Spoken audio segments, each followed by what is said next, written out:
Welcome back, everyone. Mike McConville here one more time for StringTech. I just wanted to point out a couple of the upgrades, and the reason we kind of went this route, this is the bridge slotting jig, was the way Darcy has this packed. When you lift this out of the carton, it is ready to drop onto the guitar and make your cut. It's kind of end of the day here for me, but I did want to take a few minutes and explain the function and design of the bridge slotting jig.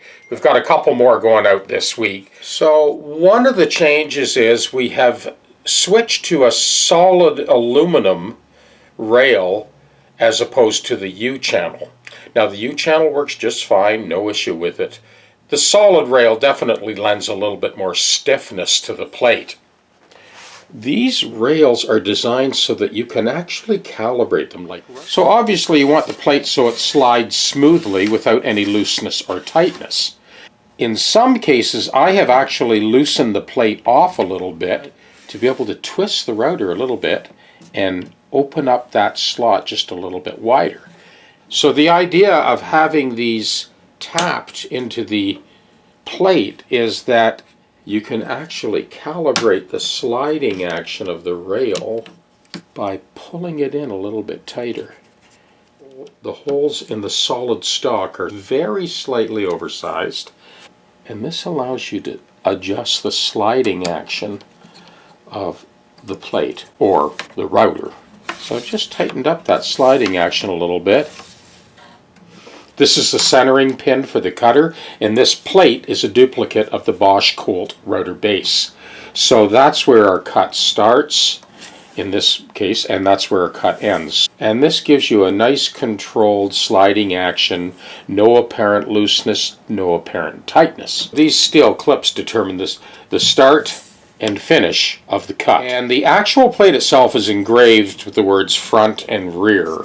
What I'm referring to when I say the rear of the router versus the front of the router, the rear portion is the open side that you sort of watch the cutter do its thing. The front portion is that closed side. It's important to realize that because the distance from center to the front and center to the back is not equidistance. So you need to be aware of that when you go to set this up.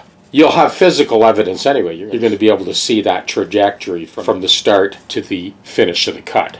So one of the other things behind the design is that the plate rests on this puck.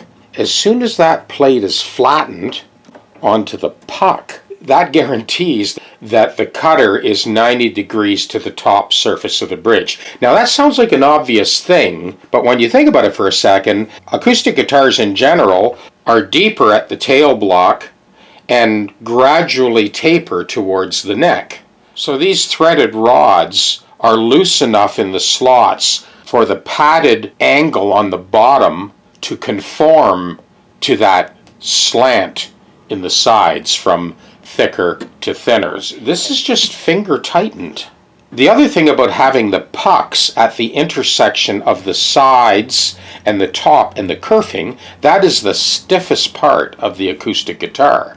So you're finger tightening, so there's no danger of crushing the instrument, but it's certainly firm enough that it's not going to budge when you're making your cut.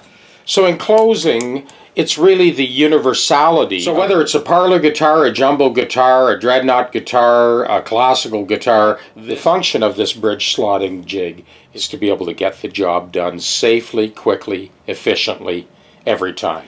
Now the last thing I wanted to mention, the reason that we've gone with these rails and that height is there's many times where I'll remove these fasteners completely, and the pucks are designed to be thicker than the rails. Now what that does is that allows you to flip the plate 180 so that the rails are down to the guitar, and this opening is obviously bigger than any pickup cavity.